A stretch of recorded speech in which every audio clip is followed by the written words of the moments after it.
네, 안녕하세요. 4차 산업혁명과 빅데이터 활용 세 번째 시간의 서진수입니다. 자, 이번 시간에는 빅데이터 분석과 기존 데이터 분석을 비교를 해서 어떻게 다른지, 차이점이 뭔지 이걸 정리를 해드릴게요. 이게 굉장히 중요합니다. 제가 학교나 이런 데 기업체 강의를 나가면 많은 분들이 물어보세요. 우리 데이터 분석하고 있어요. 당연히 하고 있겠죠, 그죠? 대학교 가서 통계 수업 같은 거를 이렇게 하면 교수님들이 많이 이렇게 물어보세요. 야, 빅데이터 분석하고 예전에 하던 분석하고 뭐가 달라? 뭐 이런 거 많이 물어보세요. 그래서 우리가 앞 시간에 빅데이터가 뭔지는 배우셨으니까 이제는 빅데이터 분석이 기존 분석과 뭐가 다르고 어떤 부분을 중요하게 보셔야 되는지 그 부분을 집중적으로 정리해서 말씀을 드리겠습니다. 자, 지금 보시는 화면은 통계청에서 발표한 우리나라의 창업과 폐업의 연평균 현황이에요. 보면 창업 개수가 76만 6천 개, 폐업이 75만 2천 개. 뭐 창업 숫자와 폐업 숫자가 거의 비슷하죠. 비율을 한번 보시면 약 98.17%. 자, 이게 무슨 뜻이냐면요. 100개가 창업을 하면요. 98개가 망한다는 뜻이에요. 심각하죠, 그죠? 지금 특히 더 그렇잖아요. 아마 지금 이 방송을 보시는 분들 중에 고민이 나 제대하면 취업 어떡하지? 뭐 이런 고민하시는 분도 사실 계실 거예요, 그죠? 그만큼 많이 어렵습니다. 신문 기사에 이런 기사가 종종 나와요. 자, 업종별 프랜차이즈 식당 폐점 현황이면서 한식 뭐 몇 개, 치킨 몇 개 뭐 이렇게 해서 뭐 상당히 우울한. 이건 참고로 2017년도 현황이에요. 2018년도는 더 나빠질 것 같아요. 이게 상당히 좀 걱정이 되는데, 자, 이렇게 우리가 어떤 현황을 볼 때, 이게 기존 방법입니다. 어떤 현황을 보실 때 통계를 내서 많이 분석을 하죠. 다양한 여러 가지 지표들 데이터 모아가지고 이렇게 통계로 얘기를 하고 있습니다. 자, 뉴스 속보에 이렇게 나왔어요. 2017년 3월 기사인데, 자, 청년 실업자가 100만이고 체감 실업자는 450만인데 청년 실업률이 뭐 9.8% 이렇게 약 10%. 그러니까 10명 중에 1명의 청년이 실업자다는 뜻이죠. 근데 뭐 보시면서 아시겠지만 사실 더 많아요, 그죠? 예, 여러 가지 이유로 실업률은 조금 더 높은 것 같아요. 자, 국토부에서 통계를 냈어요. 2015년도에 주택 보급률 인구 1000명당 뭐 이렇게 발표를 했는데, 중요한 건 그 밑에 보시면 2015년 주택 보급률이 102.3%입니다. 자, 이게 무슨 얘기냐면 이 방송을 보시는 여러분들도 그렇고 저도 그렇고 집 한 채씩 다 가지고 있다는 뜻이에요. 102%니까. 100%면 다 가지고 있다는 뜻이잖아요. 근데 102%니까 다 한 채씩 가지고 계시고 뭐 가끔 몇 분이 두 채 가지고 있나 봐요. 근데 이게 사실 틀렸죠. 왜냐면 저는 집이 없거든요, 아직.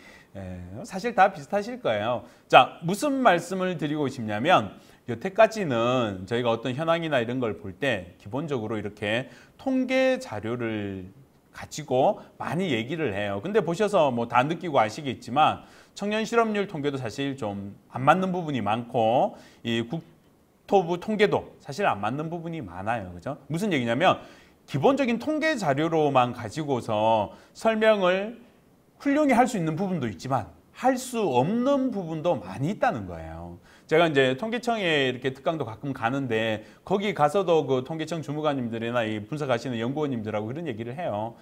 통계 유명한 책이 있잖아요. 통계는 거짓말이다. 뭐 이런 책도 있고 그래서 그런 얘기를 하는데 그분도 사실 아세요. 그분들도 통계로 설명할 수 없는 여러 가지 부분들도 있다라는 걸 압니다.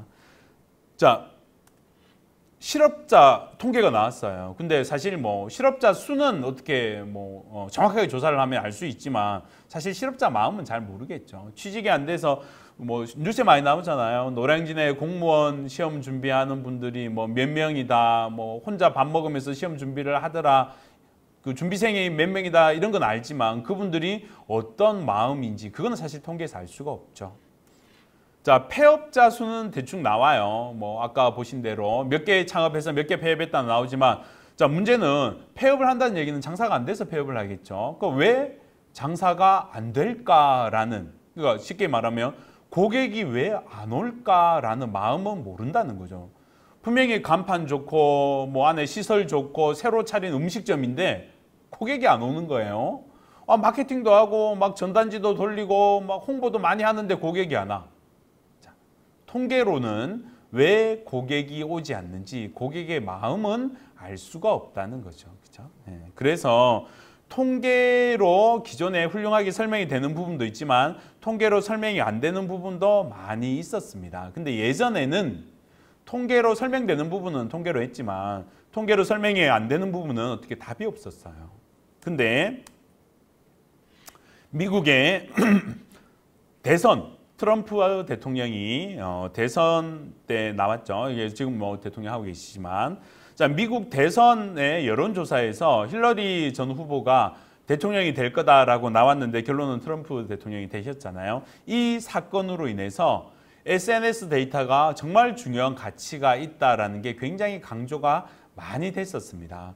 그래서 전통적인 이 데이터 조사에서 분석하는 방법으로는 부족한 부분이 너무 많더라. 그래서 기존의 통계, 전통적인 방법으로 하는 거 하고 더하기 이 방법이 해줄 수 없는 부분들은 다른 데이터 분석 방법을 해야 되지 않겠냐 해서 합쳐서 데이터를 판단을 하자라는 기조로 지금 많이 가고 있어요. 그래서 이게 빅데이터 분석이 많이 강조되는 이유입니다.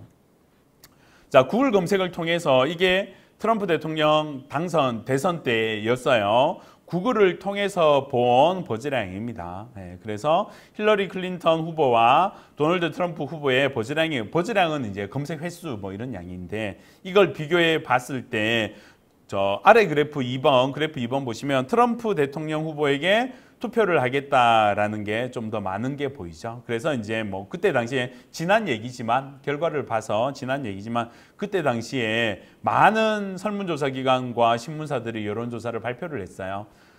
힐러리 클린턴이 될 것이다. 될 확률이 80 몇 프로, 90 몇 프로. 근데 두 개의 업체에서 우리 생각에는 힐러리 후보보다 우리 생각에는 트럼프 후보가 대통령 될 확률이 더 많다라고 두 개 업체가 발표를 했어요. 그 두 개 업체는 이 SNS 데이터를 보고 종합을 했어. 그러니까 SNS 데이터만 보고 발표한 거 아니에요. 여론조사도 보고 이 SNS 데이터도 보고 합쳐가지고 판단을 해보니까 우리가 봤을 때는 도널드 트럼프 후보가 대통령이 될 것 같다라고 예측을 했고 그 예측이 적중을 했었죠. 근데 자, 한국은요, 다 아시다시피 지금 이 방송 보시는 분 구글링 하시는 분 별로 없으실 거예요. 대부분 네이버를 많이 보잖아요. 그죠? 그래서 한국에서는 구글 데이터도 보지만 네이버 데이터도 많이 봅니다. 그래서 이 네이버 데이터 지금 보시는 화면이 제가 네이버에 어떤 검색어를 넣어가지고 변화가 어떻게 진행되고 있는가를 보는 거예요. 키워드를 뭘 넣었냐면 여름 휴가지 이걸 넣었어요. 한국 사람들은 여름 휴가지를 어디를 많이 검색을 할까? 또 여름 휴가지로 검색을 하면 어떤 키워드들이 많이 나오는가 이게 되게 궁금하더라고요. 그래서 예를 들어서 어떤 회사에서 여름 휴가 관련된 이벤트를 하고 싶어요.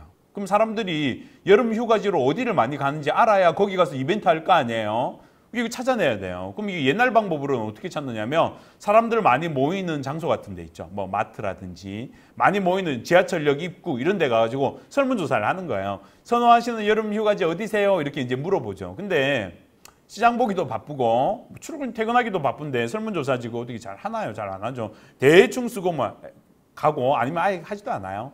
그냥 넘어가 버린단 말이에요. 근데 네이버에 검색어 트렌드를 조사를 해보면 그걸 정확하게 알 수가 있어요. 한번 보여드릴게요. 자, 일단 지금 보시는 화면은 여름 휴가지로 검색을 많이 하는 게 언제냐?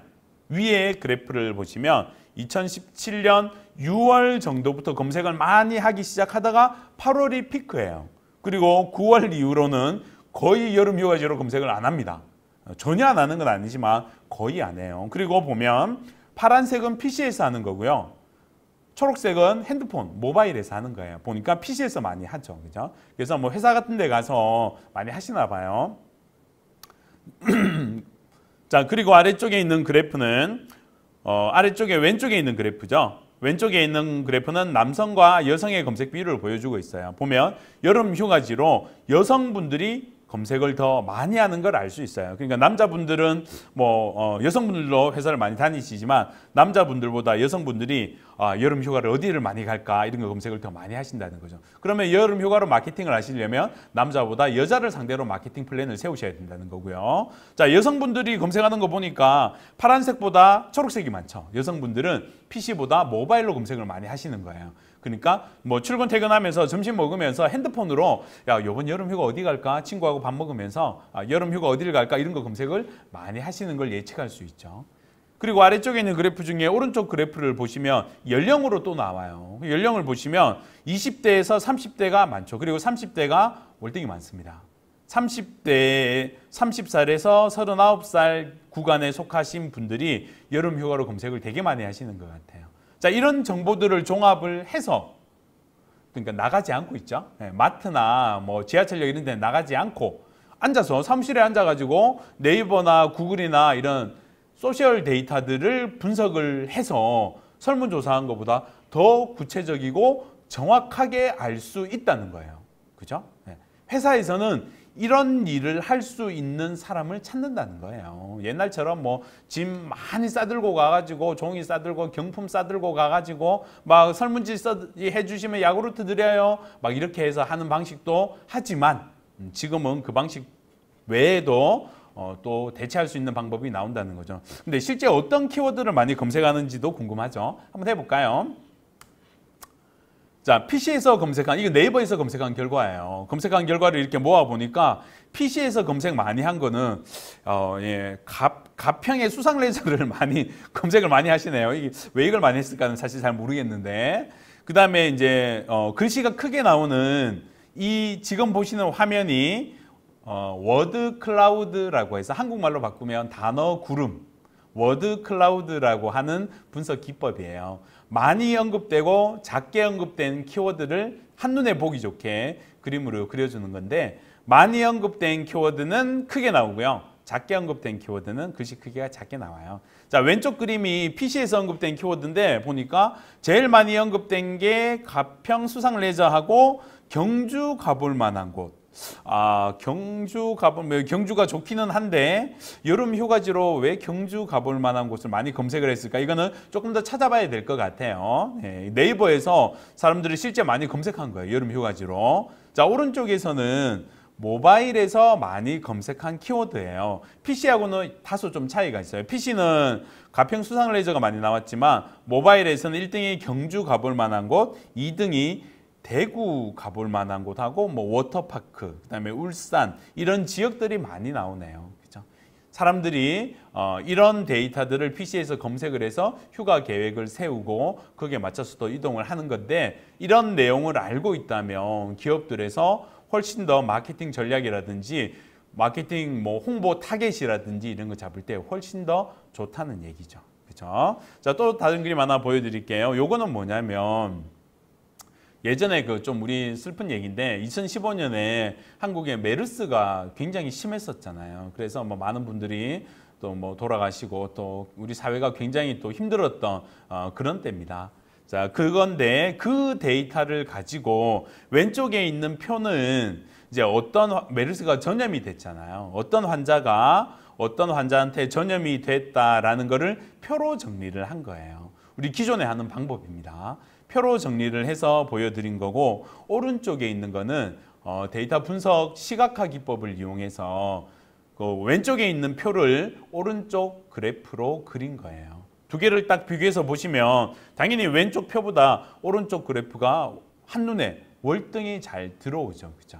그래서 옛날에는 보고서를 쓸 때 왼쪽처럼 표로 정리해서 보고서를 많이 썼단 말이에요. 근데 이제는 그런 시대에 지났고, 물론 표도 쓰지만 이제는 표보다 더 성능이 가시적인 효과가 좋은 오른쪽에 있는 이런 다양한 차트를 이용해서 데이터 표현을 많이 하곤 합니다.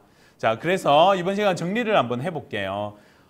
기존에 하던 데이터 분석 기법이나 표현 방법, 대부분 정형 데이터를 모아서 분석을 했고, 정형 데이터를 설문조사 같은 방법을 이용해서 모았죠. 그리고 이렇게 표로 정리를 해서 보고서도 쓰고 분석을 하고 했었어요. 근데 예전에는 그런 방법밖에 없었기 때문에 그 데이터를 이용해서 통계도 내고 그걸 가지고 어떤 평가도 하고 그렇게 했습니다. 근데 그런 방법이 아주 정확하게 맞는 분야도 많고, 하지만 그런 세상이 많이 바뀌면서 사람들이 설문조사에는 응답을 안 하면서 SNS에는 데이터를 남기는 이런 시대로 바뀌고 있잖아요. 그래서 설문조사만으로는 고객의 마음을 다 알 수 없는 그런 시대로 변했기 때문에 데이터를 분석하는 기법도 기존에 쓰던 통계 분석 그거 한 가지만 보기에는 너무 부족한 부분이 많다라는 거예요. 그래서 지금 다양하게 보여드렸던 여러 가지 SNS 데이터를 분석한다든지 이런 기존에 안 했던 빅데이터 분석 기법을 기존에 했던 통계 분석 기법과 합쳐서 중요한 건 이거예요.